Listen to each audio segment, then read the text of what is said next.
manodidina anao. Ny fonay torotoro no ny amy falasanao.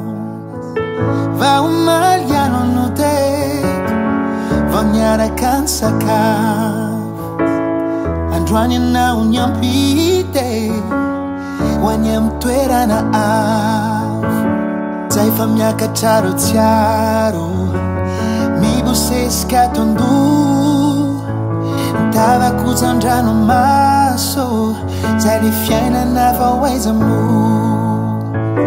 Zay fa miakatra ro tsiaro mibosesika tondo.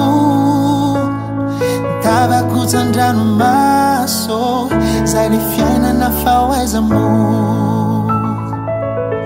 Kamandra piaone fa tsy hoe mandraky izay. Mbola eo na ny isike raha izay latry ny ray. Zay kiosandroso fa tsy manadino anao. Manantena sy matoky ahitindray le tsikitsikinao.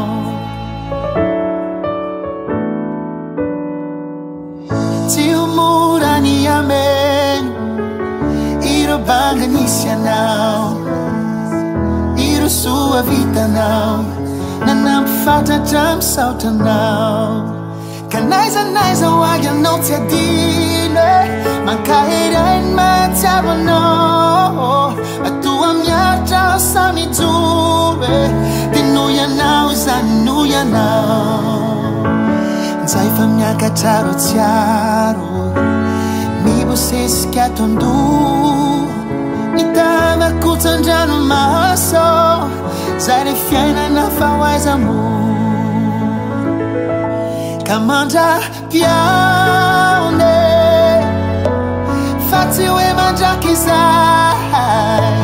Mbola eo na ny isike raha izay latry ny ray.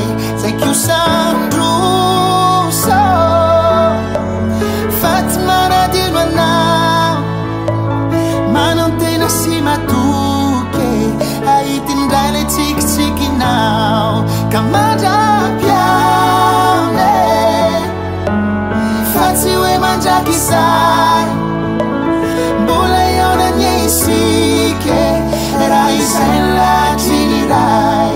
Zay kiosandroso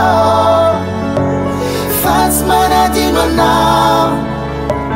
Manantena sy matoky ahitindray le tsikitsikinao.